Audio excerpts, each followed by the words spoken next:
Assalamualaikum. Good evening. Namaskar. So, I would request all the participant to turn off their audio and video also, and please don't share your screen.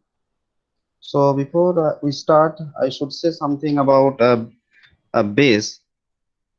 So, Bengali Academia for Social Empowerment, BASE, is a developmental organization registered as a trust by a collective of academicians, scholars, professionals, and other like-minded people working for community and social development. In this pandemic time, BASE has done excellent social work. BASE has distributed food, helped migrant laborers.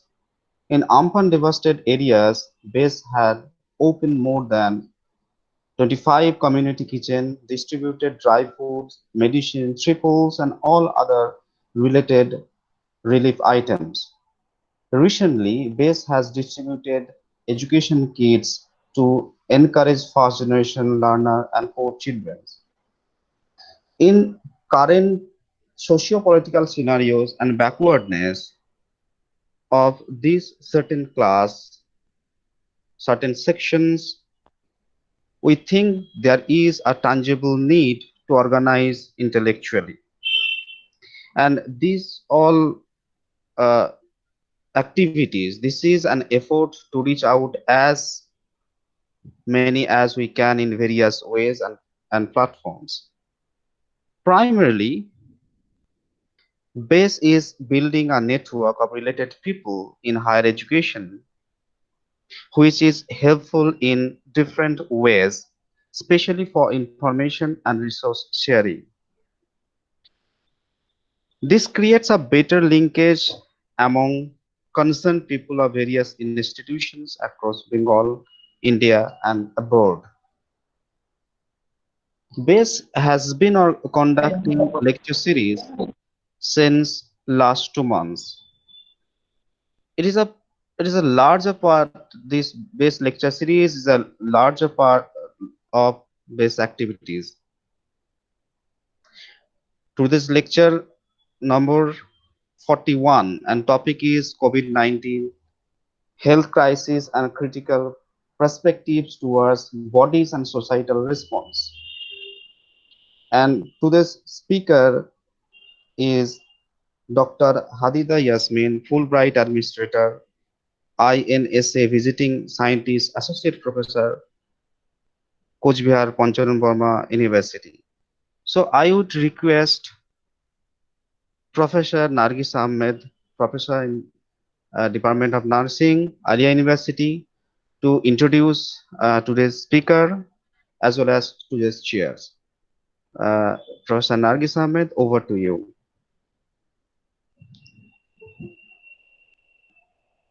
Thank you, Hassan Bhai. Good evening to all of you present here.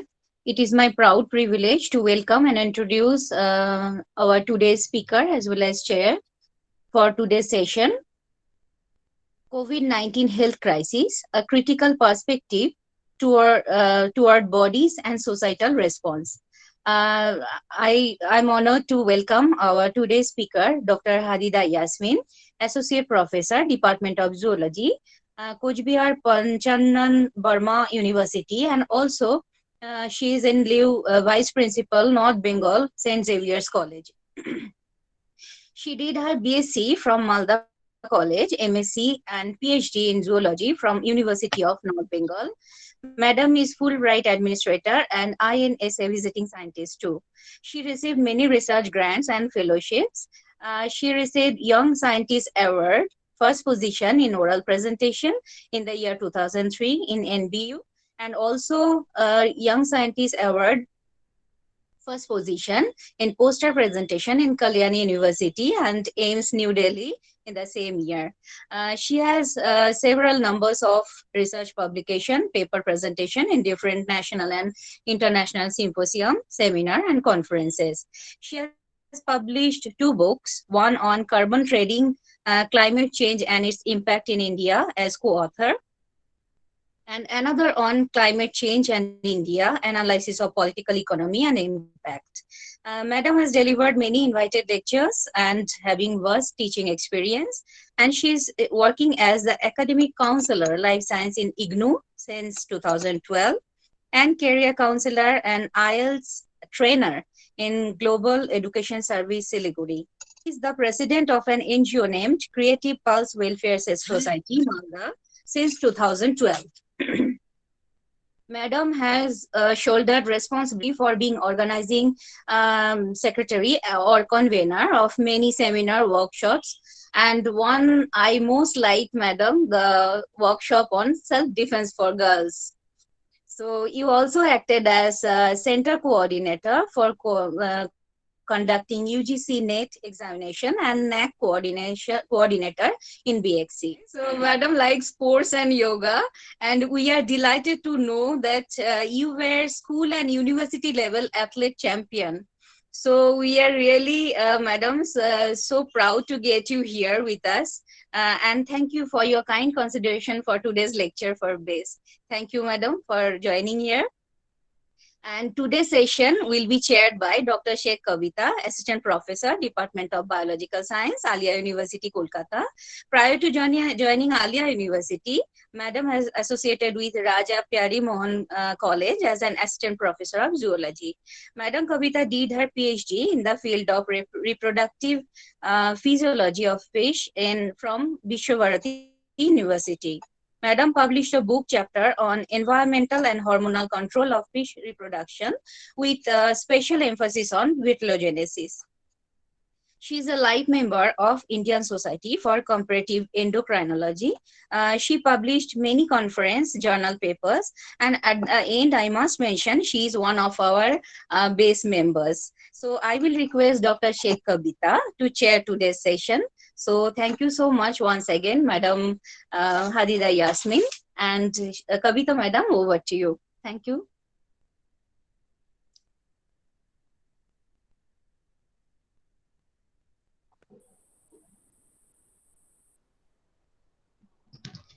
Right. Thank you very much. That was quite a lengthy introduction, which I ever have heard about myself. And I was in St. Xavier's College, not Bengal St. Xavier's College, Rajyan. But anyway, now that was a wonderful journey of mine with them for 6 years. At present, I am not, but so I'm now teaching in the zoology department, Cooch, Panchanan, Barma University. And so without, I think I should not waste much of the time, because to be online, it costs everyone. A single penny matters. So I'll be talking about today the COVID-19 crisis. So two things I'll be talking first on how your body is responding to that, and the societal aspect. When I'll be talking about the body's response, actually this is my subject which I teach. I'm an immunologist, and I teach mostly about the defense system of the body, and that is my research area. Though I have not done any research in COVID as such, this is what I'll be explaining you, whatever the scientific documents available. Recently, we have published 2 review papers on COVID-19, which are online, available online. So this participants can have a look at the search by my name. So this COVID-19 crisis, to begin with, it is caused by coronavirus type of virus, which usually causes pneumonia-like symptoms in the body. The first case that was documented across the globe was on 31st December 2019 in China, and then subsequently it traveled across the globe. Okay, and now it is in multiple. It has traveled across multiple countries, and we are observing the positive cases coming across. If you go to the WHO website, you can track the records of it. So typically, it is clinically, the virus represents a typical pneumonia, which progresses to acute lung injury, which leading to acute respiratory distress syndrome, and then in few cases, it can even lead to death. So the name of the virus, and that is the reason the name of the virus is SARS-CoV-2. The abbreviation stands for severe acute respiratory syndrome. So earlier there were 2 coronaviruses which have been reported, and they were of actually great concern. First was in 2003 in China, and that was named as SARS-CoV. And the approximate cases across throughout, it's mostly restricted to China though, and the total cases were about 8,098 positive cases. And the fatality rate means the rate of mortality responsible for that particular death was about 9%. And next to that, in 2012, there's another coronavirus, which was a very deleterious virus named as MERS, which restricted mostly in Saudi Arabia.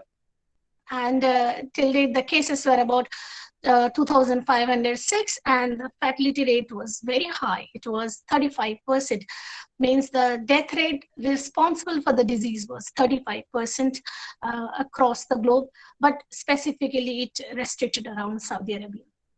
So these were the two very highly dangerous viruses with high percentage of death, which are included in this coronavirus group.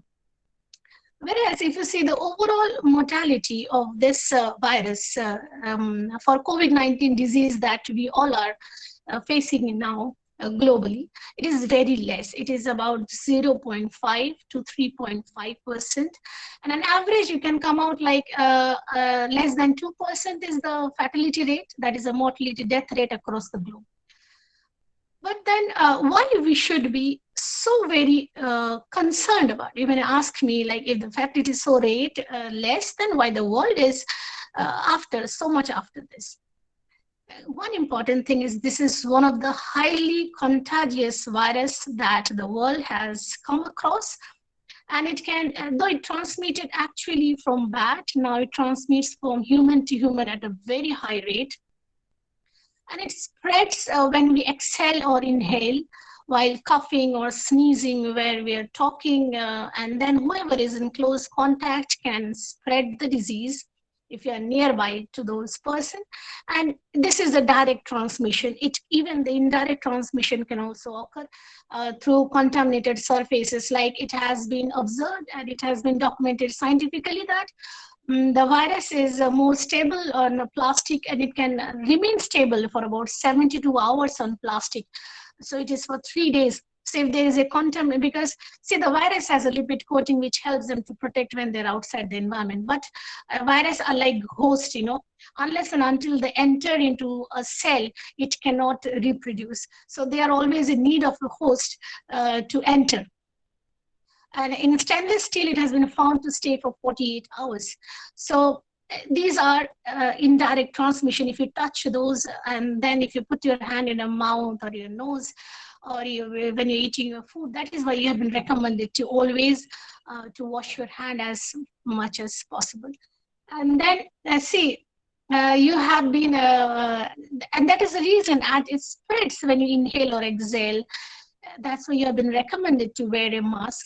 There have been a lot of debate on wearing mask. We have been watching so many videos. Please don't listen to that.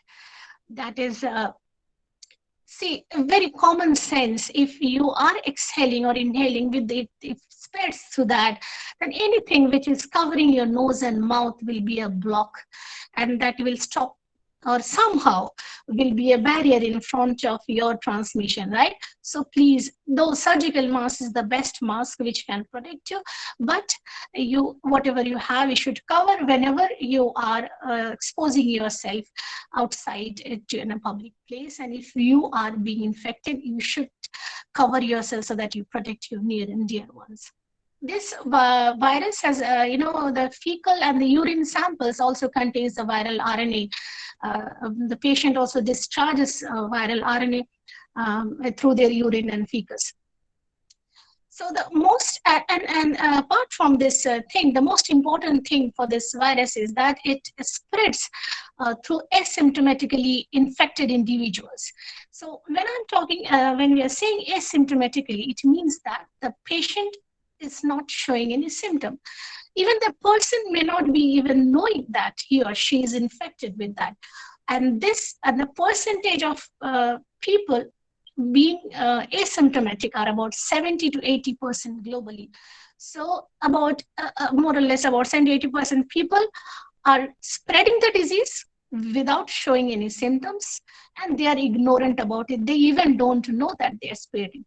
Apart from that, there are some who are called super spreaders, which they have the capability of transmit the disease at a very high rate. So you should be careful when you are exposing yourself in public places, because this disease is going to stay for a long time. Maybe this year also you have to bear with that. So more importantly, these asymptomatic persons are mostly adults above the age of 18, and the concern is it affects more male than the females. Men are more affected. There are some very scientific reasons about that. I'm not talking here. If in the question answer session, if somebody asks me, I can answer to that. So it is a male predominance disease when we see the percentage of the ratio globally. So the disease actually begins with a self-limiting respiratory illness and then to acute distress, leading to multi-organ failure and eventually death in few cases. So it is about 5 to 6 days of when a patient gets infected. After 5 to 6 days, usually they start showing the symptoms, and the disease gets fatal. Even in 6 days till 41 days, the disease can be at a risk, and a median range is about 14 days. And that is why you'll remember in every notification with the government and everywhere, it is being told that you should quarantine yourself for 14 days when you are thinking that you have symptoms, you are infected, or you have a hunch that there are symptoms. You should consult definitely the doctors for this. Anyway, so chief concern is also here, apart from the high transmissibility rate, apart from the human-to-human transmission, apart from the asymptomatic patient, male predominance. Another is, you may be asking, like, fine, we are getting infected, but the death rate is why it is low. The concern is age. When you age, your immune system also actually age. That is the case.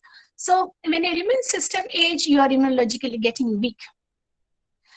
And the disease, how your body is handling the disease, it depends upon how immunologically strong you are, how strong your body's defense system is, how robust immune response you can show towards that particular virus. So when you age, your immune system age, your capability to handle the disease reduces. And at the same time, okay, I'll come to that later on. Now, to begin with the symptoms, we all know that symptoms, we usually the patient shows headache or fever, mild fever with a dry cough, and sometimes they can have muscle pain, fatigue, even chest pain, diarrhea, nausea, as well as vomiting. These are the basic symptoms. And when I'm talking about asymptomatic, it may happen the symptoms are there. Maybe it's very mild that you cannot you recognize that.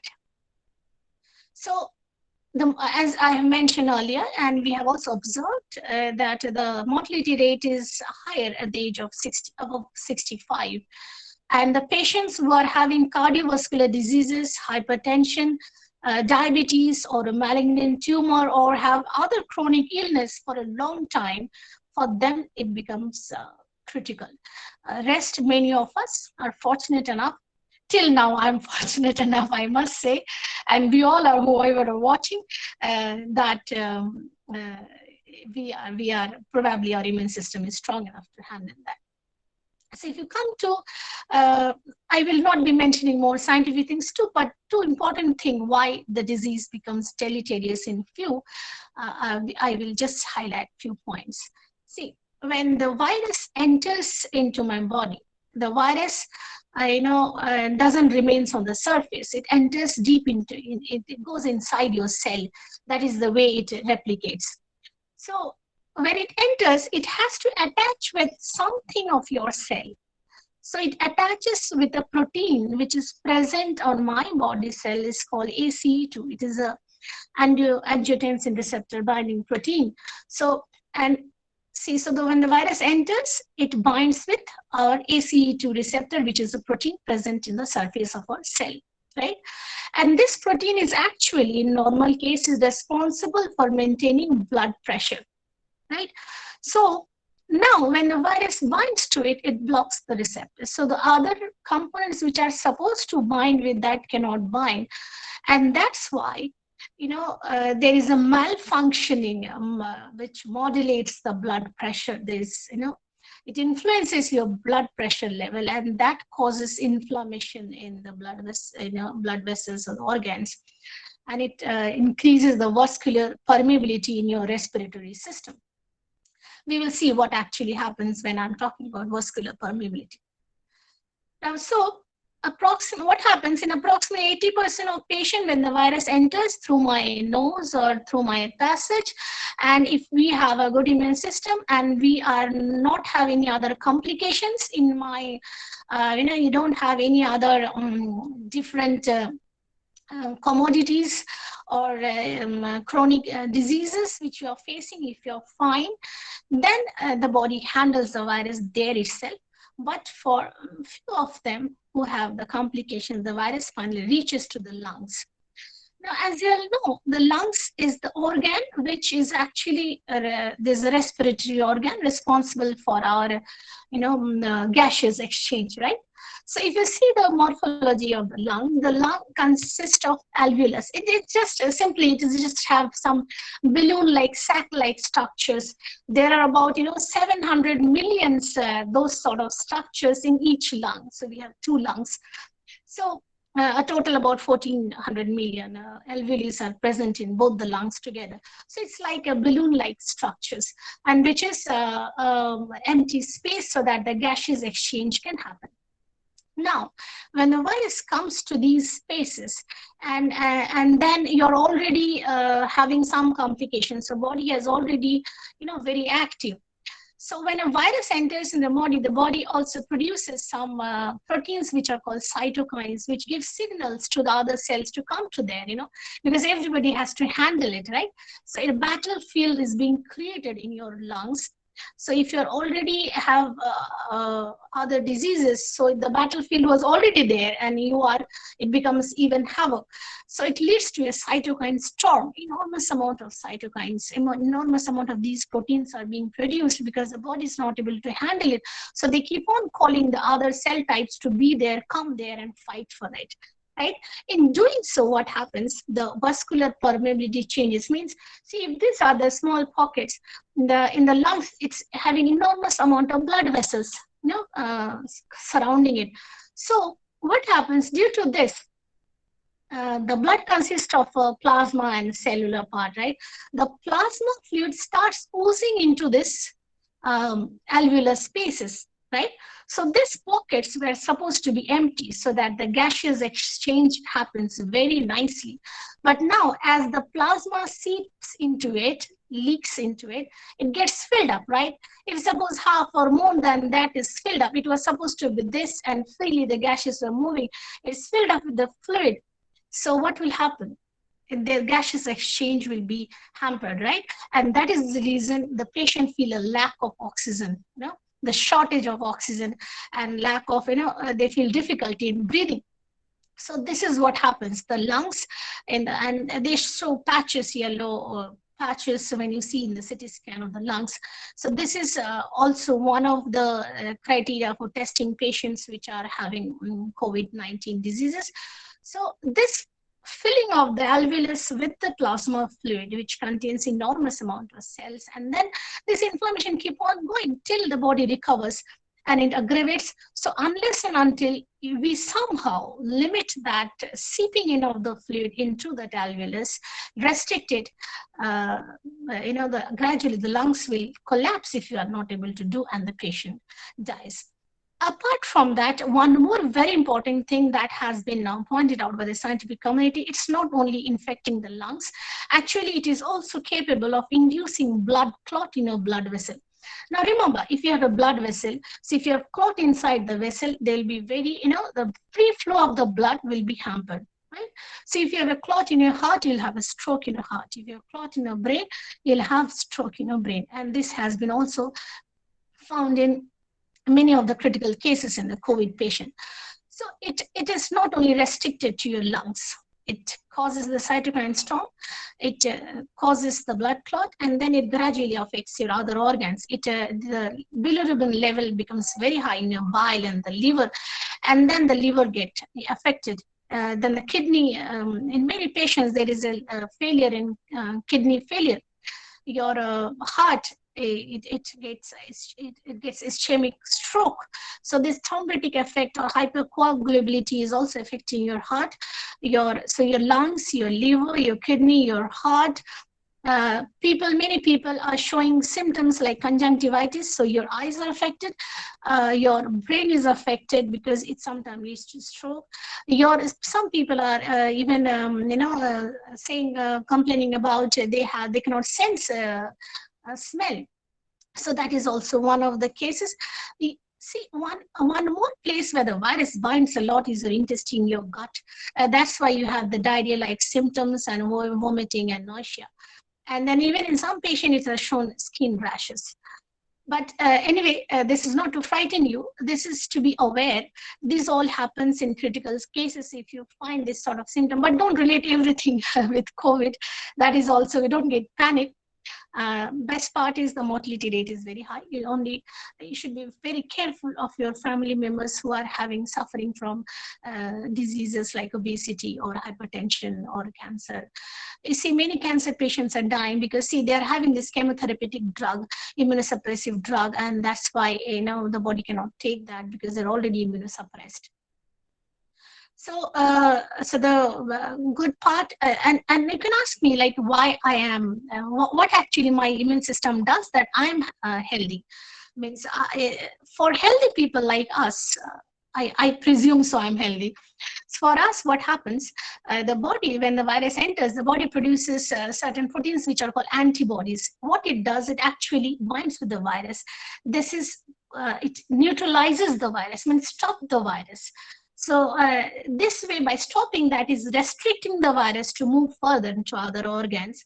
And so in a healthy patient, in healthy people, it is the body is causing enormous amount of antibodies, and that is a very good part. So you please, everybody, have a good protein diet in your food, because as much as protein you have, your body will produce more antibodies and it will kind of neutralize the virus and fight against this disease. Anyway, but it doesn't mean that you'll be voraciously eating protein. Everything should be in limit. That is also important. So if you come to the remedy, minded, there is no specific drug available till now, only for COVID-19. So you may be watching several videos, everybody's recommending this and that and everything to stimulate your immune system. I would tell you, being an immunologist, one fine morning your immune system will not be, get activated. It takes days and years and months to get healthy, right? So anyway, it's good to have a health drink, but too much of everything, because people are suggesting this Ayurvedic, this medicine, it's fine. But then you always remember, when you don't know the dose of anything you're consuming, it can be deleterious, it can be toxic. So simply just have good food, just have a balanced diet, good sleep, and be happy. Don't take stress. That's important right at this moment. So there is no specific drug. But then you can ask me, like, what then the doctors are giving to the patient? What the doctors are doing, actually, they are repurposing the old drugs, like the other drugs which have been earlier used for treating cytokine storms in viral cases, diseases, certain antiviral drugs like ribavirin is there. There are drugs like dexamethasone, and if you've been reading that for a certain time, chloroquine is a malarial treatment drug, was also used, though it has not been found so much effective. And now heparin is also being used as an anticoagulant because as the disease leads to blood clot. So and the treatment is actually case-wise, depending on what commodities the patient is having, the doctor treat like that. So please don't take by yourself these all medicine. Please listen to your doctor who is diagnosing you. Don't listen to what other videos are telling you. Please don't do that. That is not advisable at all. So I think many people will be interested about the vaccine. So the vaccine, there are several types of vaccine that are coming up. The vaccines which are RNA vaccine, there are DNA vaccine, there are inactivated viral vaccine, there are vector adenoviral vector vaccine. You may have heard in the news that Russia and Oxford University, they are, they're letting us the vaccine. The Serum Institute in Pune, they have collaborated with them.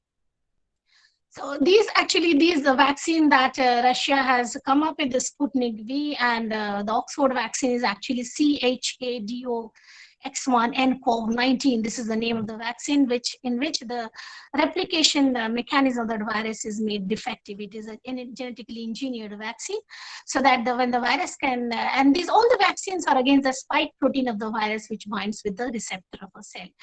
So, so the virus enters into the body, but it will not cause the disease. It will not replicate.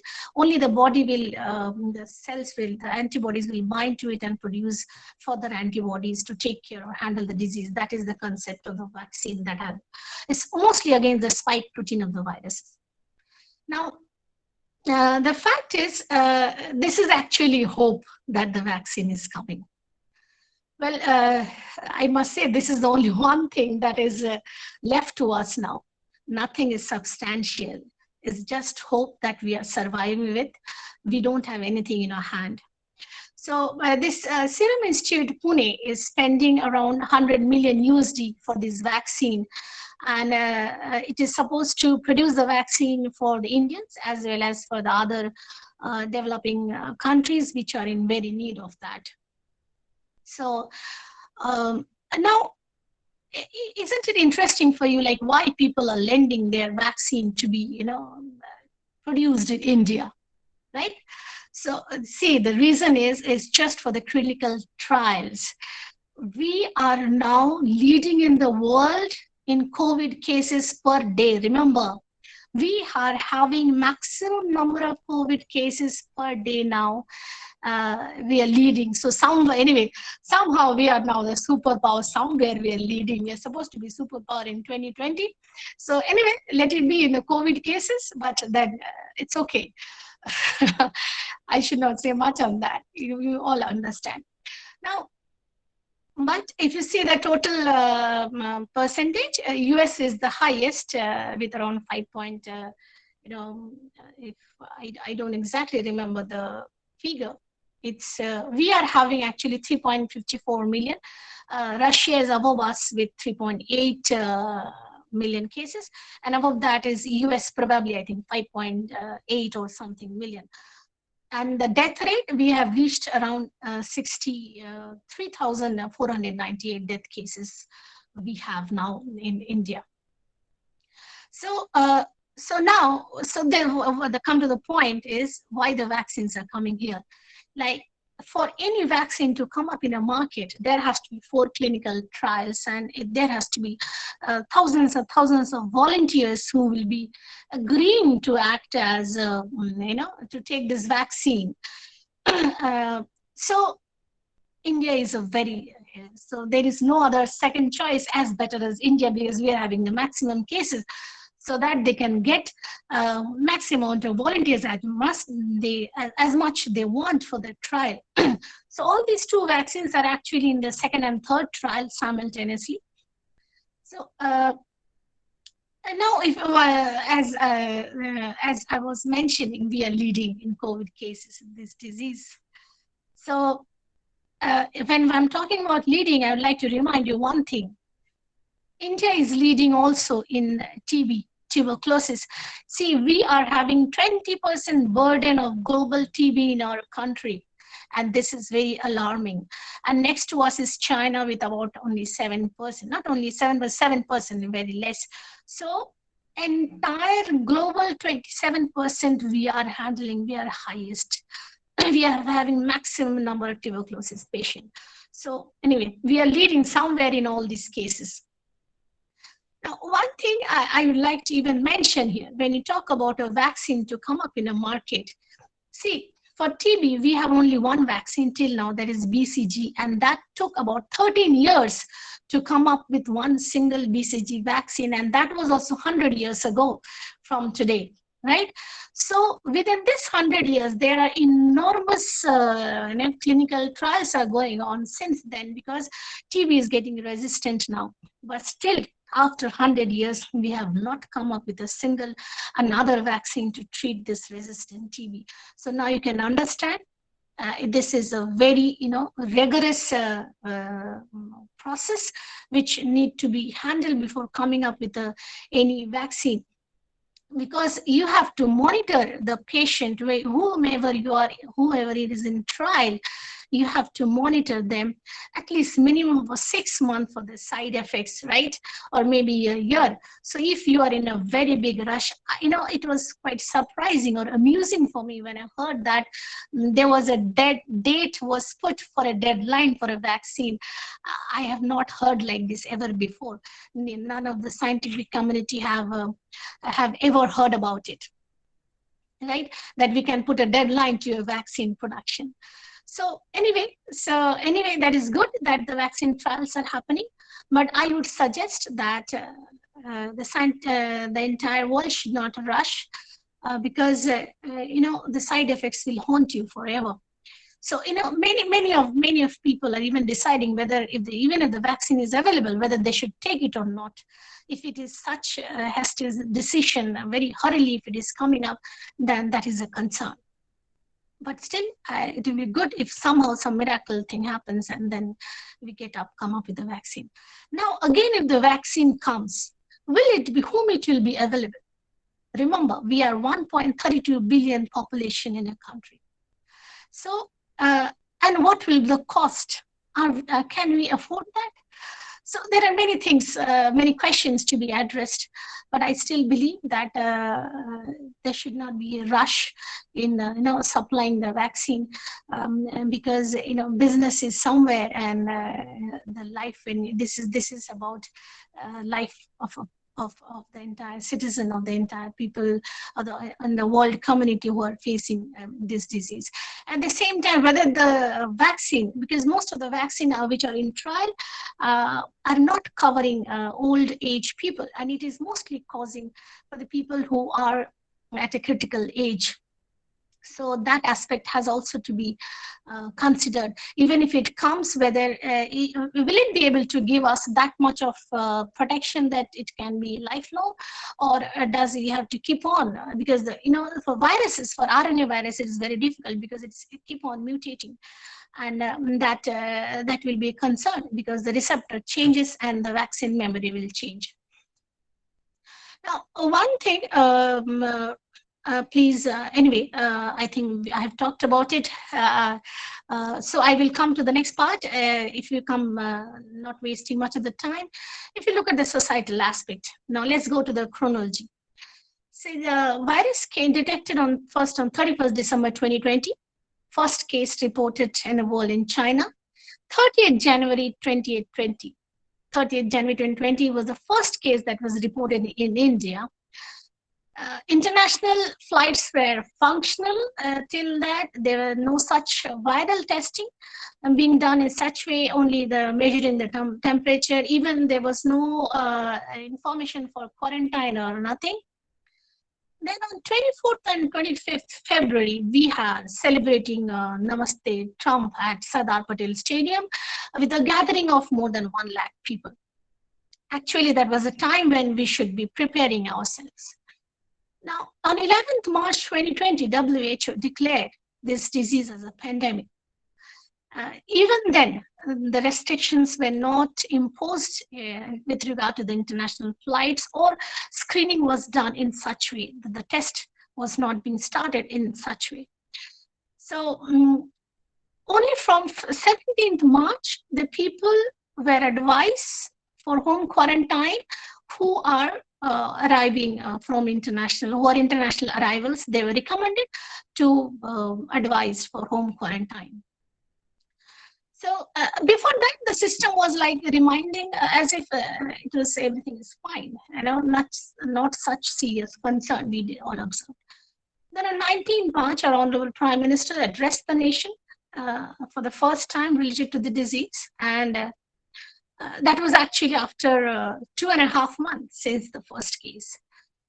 And then March, and declared March 22nd, 2020 for a one-day Janata curfew.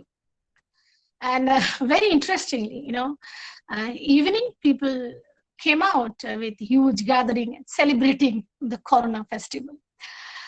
I have never seen such thing. I cannot even imagine that this, the seriousness or, the I really don't know. I cannot explain what actually it is, right, that people are celebrating the Corona festival. So, and then again, this blaming game started at that time to a particular community for spreading the disease. So this is all what we have been responding towards this contagious disease, which was spreading across the globe. Then gradually the test started. It started first with the antibody testing, which was later on found to be faulty because this antibody test has been found to be cross-bind with other influenza virus. Like suppose if you have a flu or any other influenza-like flu, then the test can also show positive for you. So then, so this test was again retracted back. It was taken back. And I'll tell you one more thing. See, this testing is very tricky. Like, see, when the virus infects the body, in the beginning, the viral load is high. And again, after 10 days, within the 14 days, your antibody level is high. So when you go for antibody testing in a 6th day or 5th day, you will be, you will get a negative result. But actually, maybe you are positive because that time the virus is proliferating. This entire test, is a dicey, but if you ask me which is the best, okay, the viral load is the best test that you should be testing for the RT-PCR test. So again, what happened? So from March 25th, 2020, the lockdown actually announced for 21 days. And that was the day when India actually documented the first death due to COVID-19. Now, on June 16th, there were 380 deaths cases, which abruptly jumped to 2003 cases next day. That is on 17 June, the death rate jumped to 2003 in number.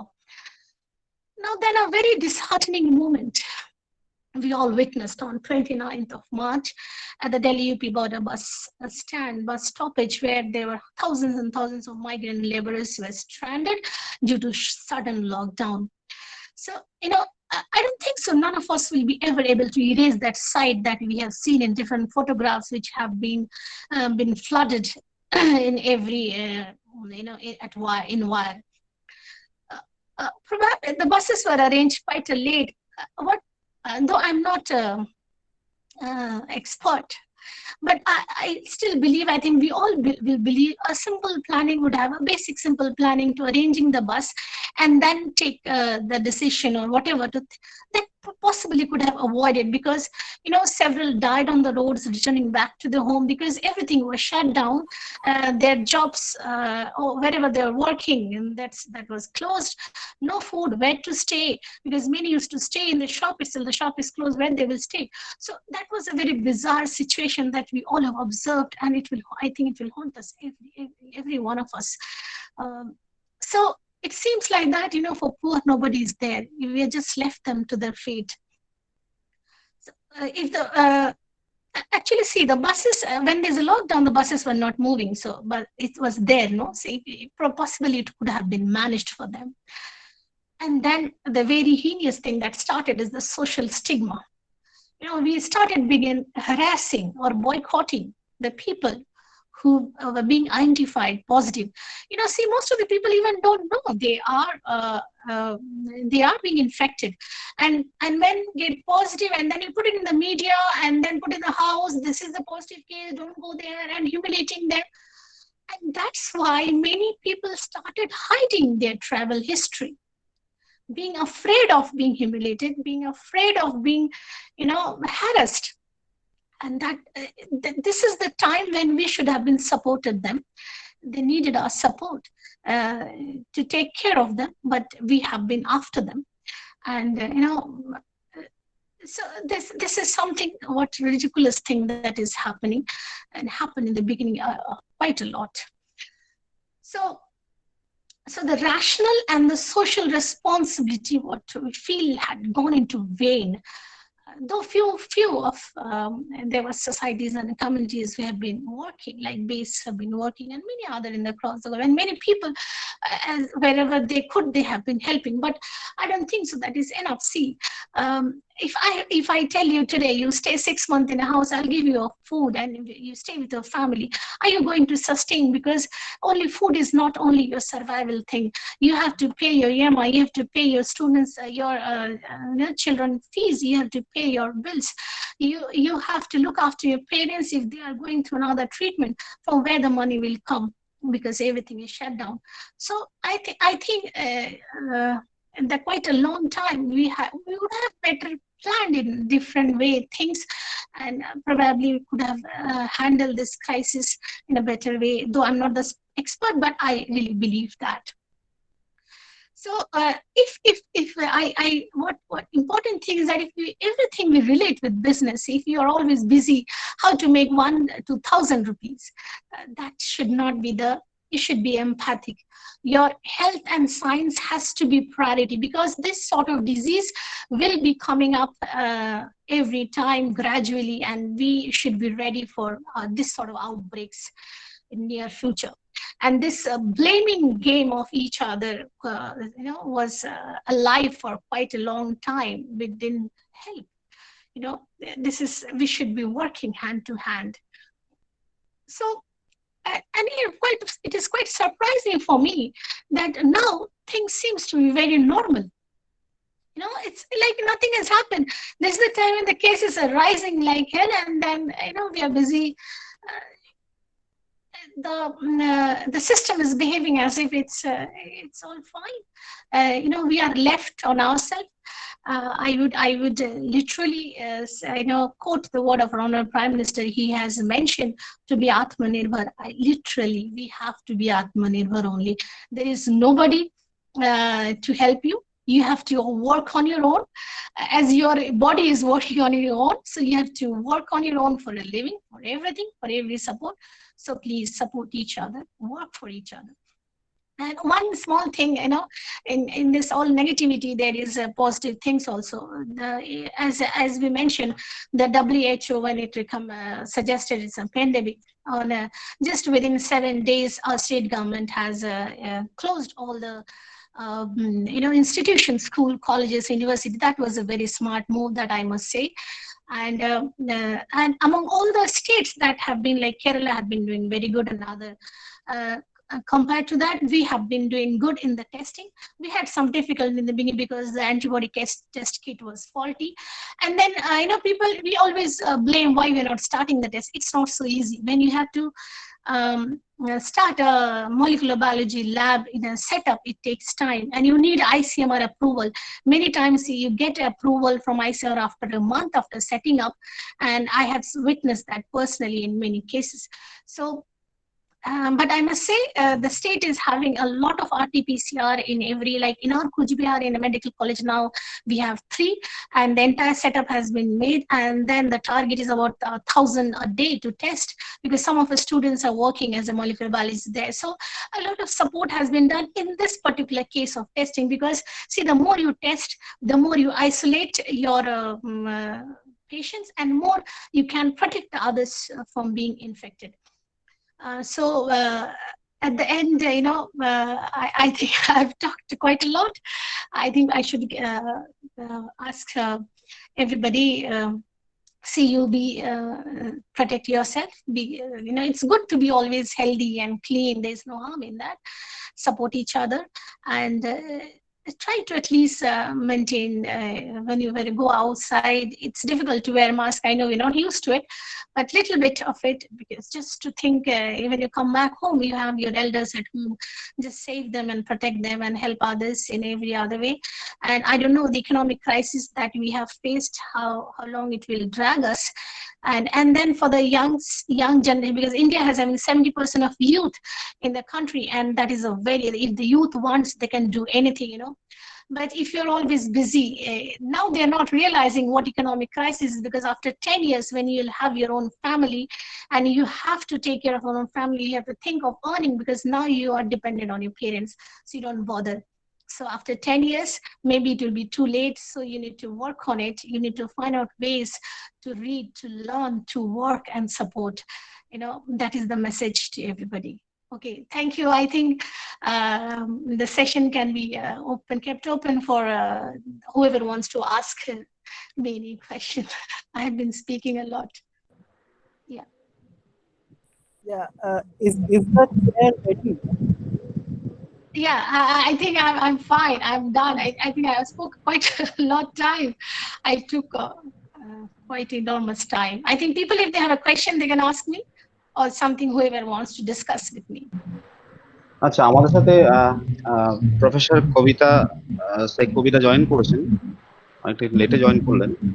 তো আমি request করব professor Sheikh কবিতাকে start করার জন্য, উনি moderate করার জন্য। First of all, I want to apologize for because of my terrific network issues, I joined late. But it was really wonderful session. You know, you explained so nicely COVID crisis. You explained from all aspects.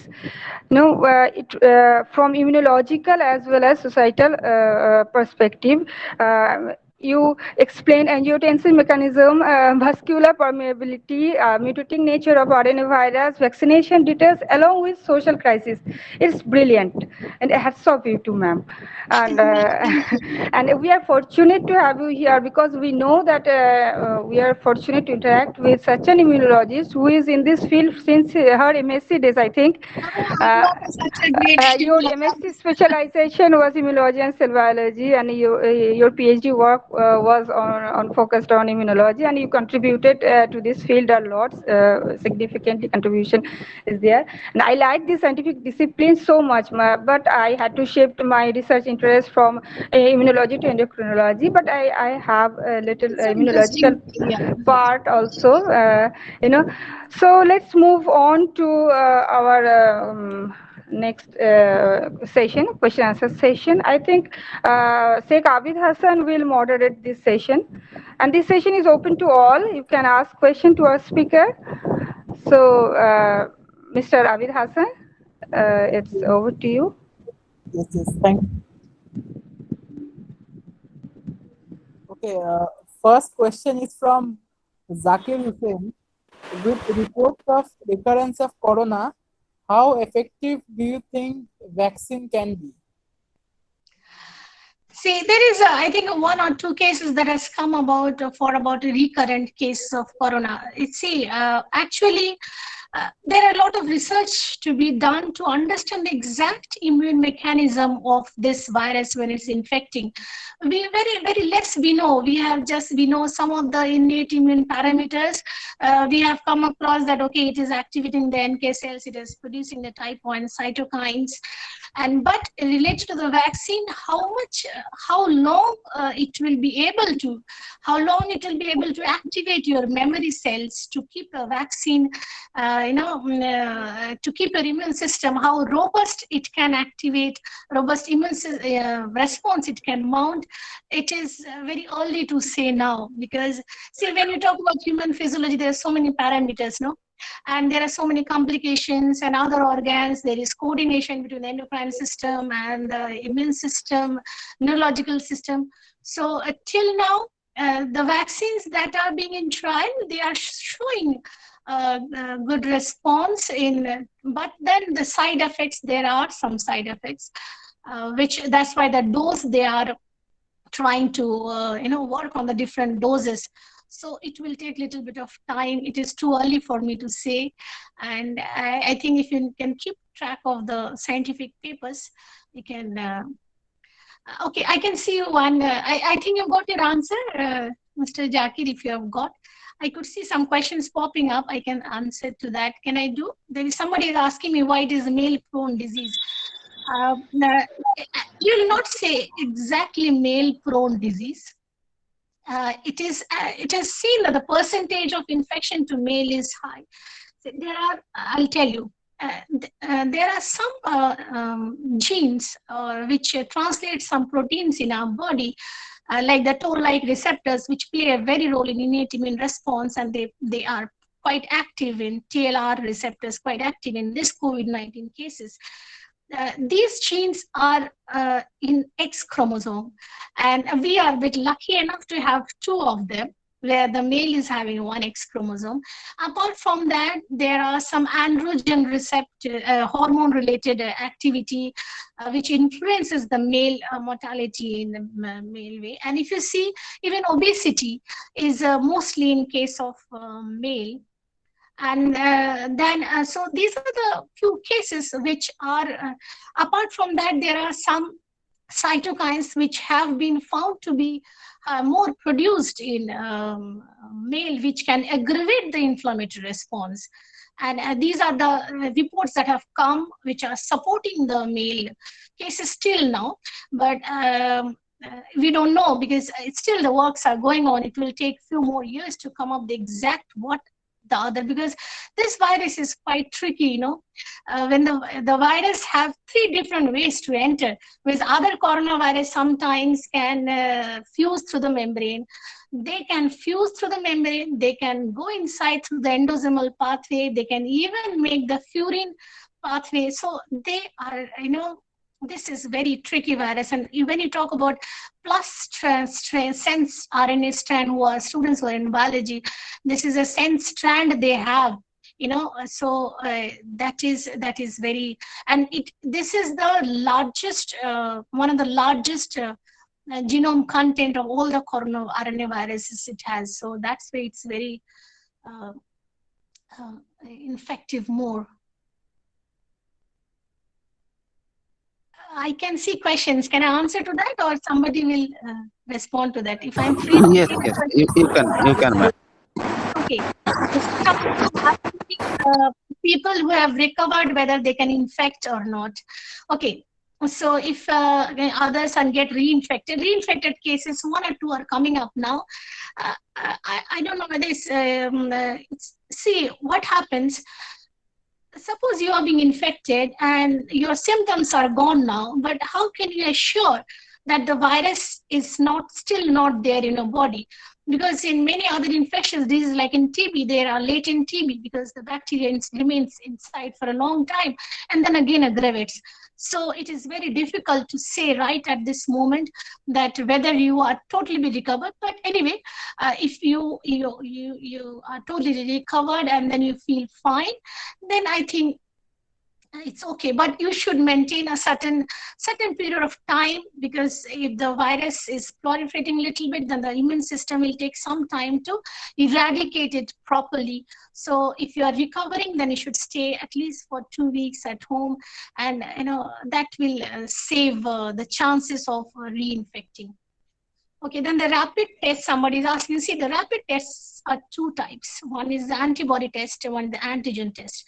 The antibody test, which the country started with, has been stopped now because that can cross-bind. I have also earlier mentioned, if you have a flu-like, influenza-like symptoms, that can also show you positive. Same thing with the antigen, but the antigen test kit seems to be better reliable compared to the antibody, because the antibody level in your body keeps on going up and down. So suppose when you gave your blood sample, at that time maybe your antibody level was low, but actually your viral level was high, then you will you'll be detected as negative, but actually you're positive.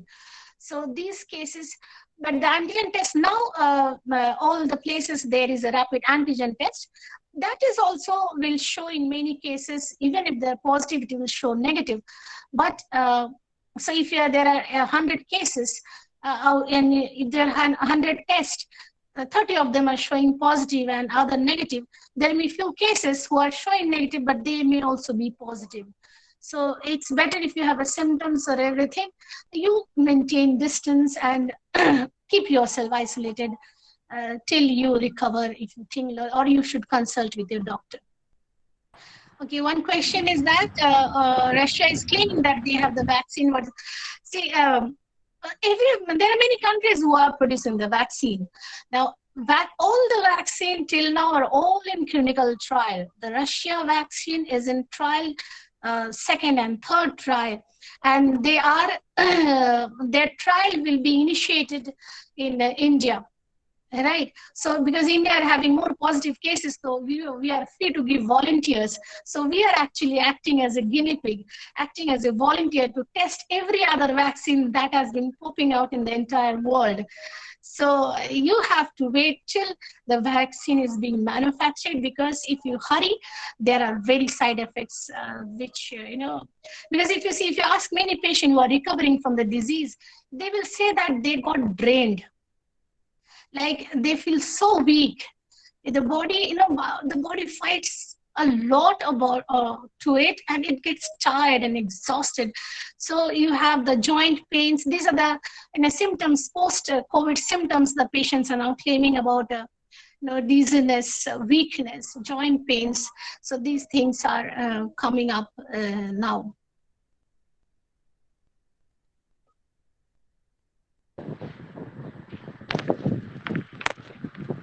Yeah, I can see. Hello.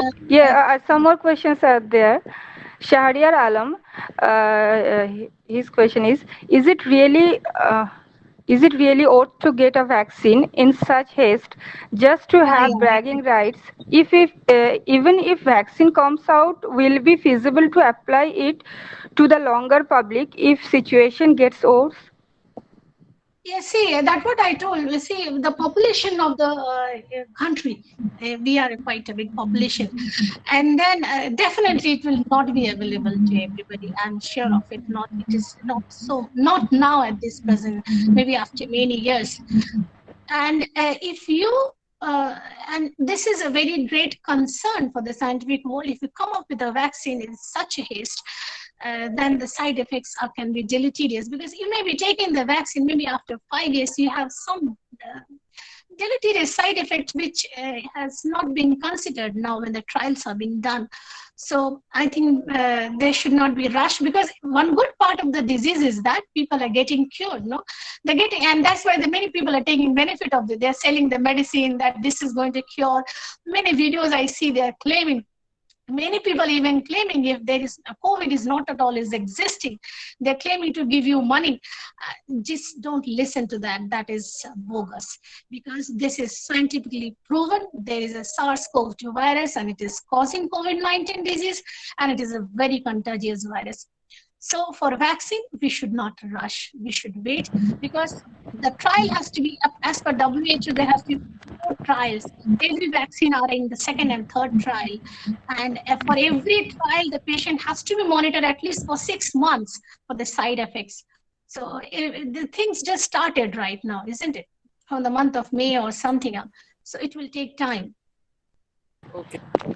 Somebody's asking for offline examination. I mean, this I really not suggest that, because this is so risky at this time, because when there was less cases, we postponed. Now we have enormous amount of cases, and the kids, our students, our dear ones, are at home. They are protected, and it will hurt me. I'm very worried about our students, because we'll be letting them, because being India as a country, we cannot think of an online exam. Many of my students, they come to the road to take online class because they don't have the internet facility. Some of them take help from the other students' mobile. So with this economic condition, we cannot expect for an online exam. So the alternative is only offline. And there are many colleges, there are thousands of students having only 3 and 4 rooms. How are you expecting for maintaining social distancing and taking class? And this is really, I think it's quite a very wrong decision right at this moment. Anyway, see, we have been judging our students for so many semesters, isn't it? Life is important. If we don't have a life, what you will take with your mark sheet, right? Isn't it? it's possible for spread with the cats. No, there is no such. Cats are being infected, but 2 or 3 cases, because the tigers were also being infected, 1 or 2 cases, but there is no such case that a cat can transmit. It jumped from bats to, this is called genetic spillover, when from one species to another species, when the viruses jump, and this is very tricky for the RNA viruses, they occasionally do that. Yeah, why bats are responsible? Because bats are one host which actually have, they have been harboring, their genetic constituents are in such a way that these sort of infections are being favored. And now see, one thing, important thing I'd like to tell you, that when you bring the wild in your plate, we have been consuming wild, we have been destroying our forest, and we are encroaching the forest, and so the wild should have been in the wild, but now we are somehow more or less we have come closer. So these chances of getting more diseases will definitely will be more if you don't maintain this distance, because the susceptibility increases with this. Any other questions? Hello. Yeah. Hello. Yeah. Hello, ma'am. Am I audible? Yeah, sure.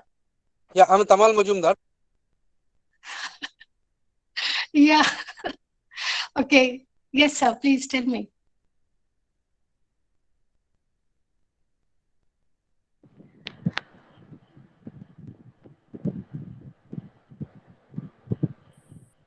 So I think you can write your questions. I'm not audible.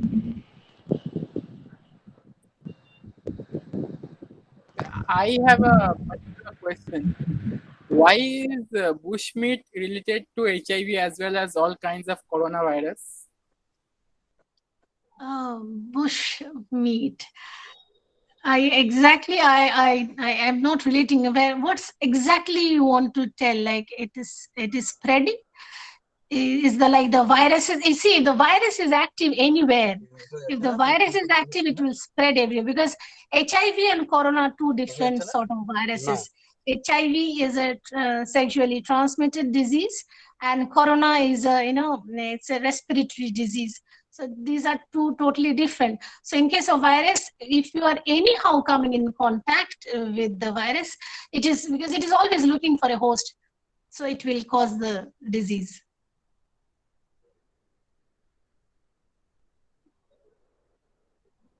Yeah, any more question? I think Tamal sir was asking a question. I can take that question.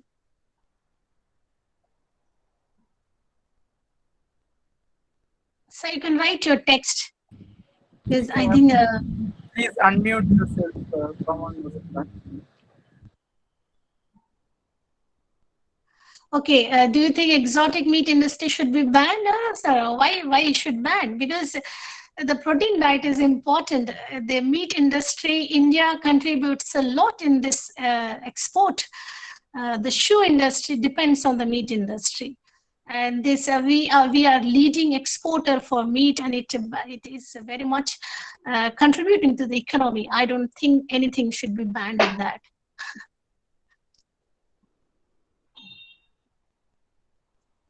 Okay, there are so many. Tamal Mojumdar, there any metabolic incidences to judge whether a person respective infection status can be judged fit enough to survive the disease. I don't know what metabolic incidences to judge.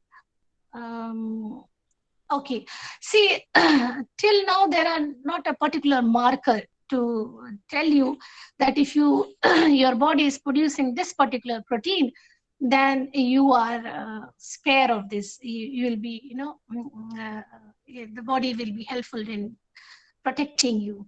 There is no such specific marker. But now there are papers are coming up which are suggesting the type 1 cytokine is one responsible for this. And if your body is producing enormous amount of cytotoxic T cells specific to this spike protein, and the IgA antibody, because there is a class switching happening in the antibody cases, IgG, IgM class switch, because that has been observed in many, when they have observed the patient throughout the disease, they have seen there is a class switch of antibodies, and the amount of CD4 plus T cells, CD8 plus T cells are increasing, but not as such. Yeah, now they are looking at some genetic HLA linked polymorphism, is anything linked to that. So I think it is too early to look for any particular mark. I have not come across as such now. I have to check and let you know if something comes up. Okay, Divyan is asking whether remdesivir is also unsafe. Okay, see, as I have also mentioned, that these drugs are being repurposed, most of the drugs, no? So this is here, it is helpful in treating the cytokine storm, but then there are side effects to this drug also.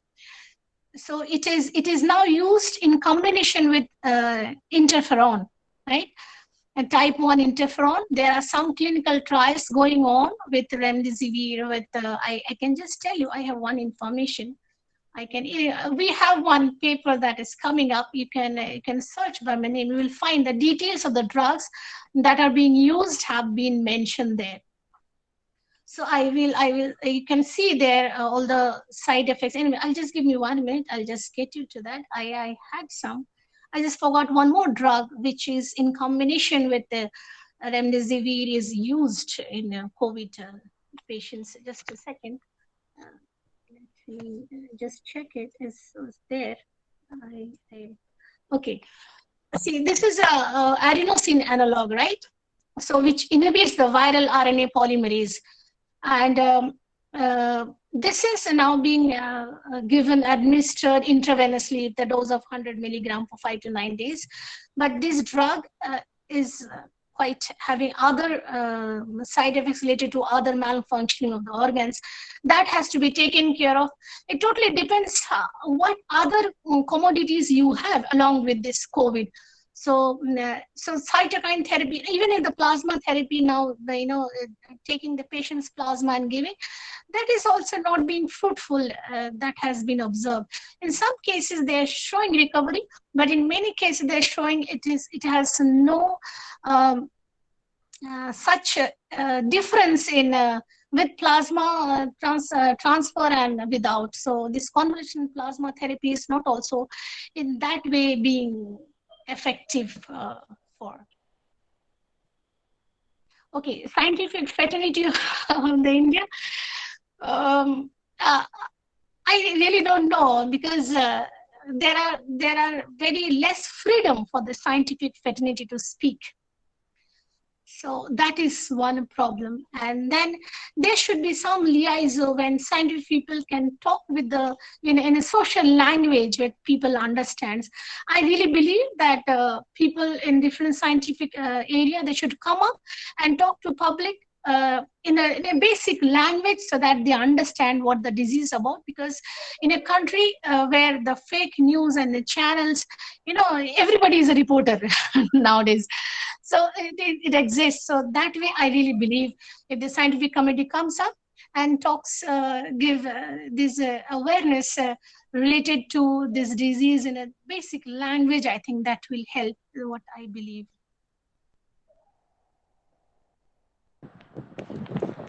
Ma'am, I think we skipped one question. We skipped one question. There is a question: how much rapid test is reliable and specific to detect the virus? Yeah, I think I mentioned that this is not 100% reliable, but it is always good to test, because at least some of them who are positive will be detected. That is the basic idea. But RT-PCR is the one, because all the rapid tests are cross-binding with other influenza viruses. So there are chances that even if you are positive, it may show negative. But I think for because it is not possible for it is very costly for RT-PCR, but still the government is doing a lot in the RT-PCR case in our state government, and we have seen, because that is only one genuine test that gives the perfect result. But to screen out as much as possible cases, the rapid antigen test is definitely advisable, and which can be followed by other RT-PCR test. Okay. So I think it's so if any more question or anyway, I think my mail ID is available on the website in my university. If you have any other queries which we want to interact, you want to ask me, you can mail me. I'll be very delighted to answer you. And please, you always take your information from authentic sources, not on whatever comes in your WhatsApp. Don't study in the WhatsApp university. There are genuine scientific papers. Please go through that. Okay, there are for infection like flu. There are some cases coming up in our news. There are some papers coming up that BCG can also protect us from this COVID cases.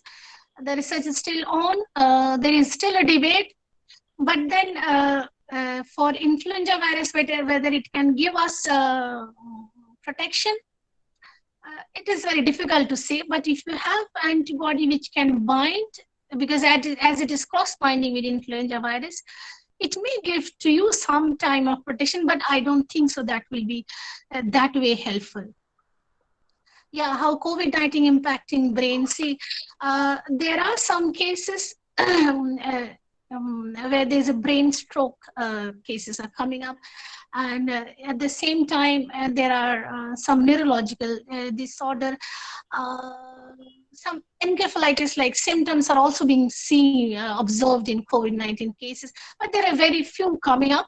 Maybe when the time goes up, it may affect. But this fever and the nausea, these all are this blood clot can also affect your brain too. It will obviously it will go to the nose and lungs. It will not directly go to the brain, as far as the documents have come up. Because it is a respiratory virus, so it has to infect the respiratory system, and brain is say that there is a very strong blood-brain barrier, which usually doesn't allow the virus to enter. So it may induce some cytokine or inflammation in the brain, but whether the virus directly goes to the brain, crosses the blood-brain barrier, that is very difficult. That is a very rare case.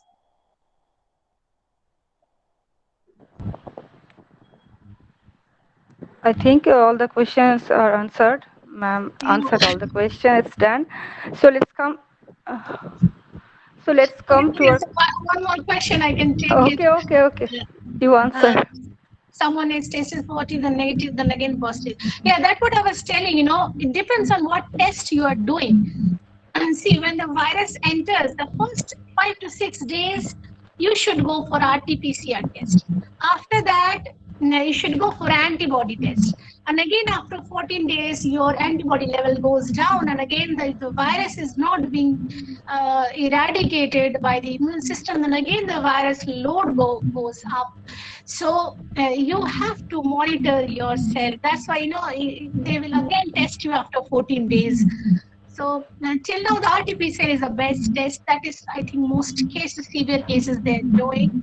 And also in so this is very tricky, because for antibody and antigen test, as it is cross-binding, so you may be positive, but it may show you negative. So that's RT-PCR along with a CT scan. ELISA is also a very good test, because it will quantify the antibody. Because see, these are small kit, right? Just like your pregnancy urine test. So it can only detect a certain amount of antibody. If it is high, but if the body level produces very low antibody, it may not detect. So you should go for ELISA test. So there are many tests now coming up. Yeah. For antibody detection, I think ELISA is very authentic. Yeah. Because now India is coming up with many tests. IITs have come up with their own also kits, because ELISA is quantifying your antibody in a very small amount. Test. Yeah. Okay, I think it's all done. Okay, let's thank you once again, ma'am. Hope we will have more session like this. We will connect you again. So let's come to our concluding part. So Ismail Sardar will give official vote of thanks on behalf of BASE. Please, Ismail Sardar, I request you to give vote of thanks on behalf of BASE.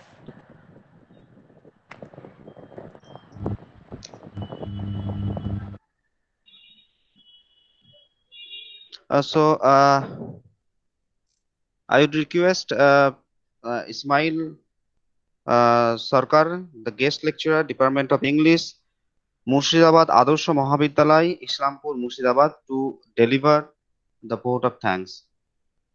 So, Ismail Sarkar, over to you. Assalamu alaikum once again. Good evening to all of you present here. First of all, I must thank BASE for giving me this opportunity to deliver a vote of thanks today. On behalf of BASE, Bengali Academy for Social Empowerment, I would like to extend my heartfelt thanks and gratitude to our today's speaker, Dr. Hadida Yasmin ma'am, for her very informative and interesting speech on COVID-19, a health crisis, a critical perspective towards bodies and social responses. Thank you, madam, for your such a great lecture with enriched evidence-based data. Actually, as the whole world is looking out for the arrival of vaccine, similarly, in this time of great crisis, such analytical explanation and discussion is really necessary. Actually, it sprinkled some rays of hope on us. Anyway, thank you, ma'am, for such a encouraging deliberation you have presented today. Thank you once again. I must thank Dr. Sheikh Kavita ma'am, who chaired today's session so well. She is our own BASE member. So thank you, ma'am, once again. I must thank BASE President, Vice President, GS, and all members, especially those who are really working hard on organizing this kind of lecture series and contributed to the social responsibilities, disseminating knowledge and information. Thank you all. Last but not the least, I cordially thank all delegates of this program who showed constant interest in our lecture series and whose participation is a matter of great encouragement and motivation for us. Thank you all once again. And please do not forget to join our next BASE lecture series, the number of which is 42, on 31st August, Monday, on the topic which face masks to wear against patriarchy. The speaker will be Professor Niladri R. Chatterjee, sir, University of Kalyani. It will be 7 p.m. onward. Hope, as usually, you will be there with us at the same time. Thank you so much. Have a great day. Thank you. Okay, thank you, everybody.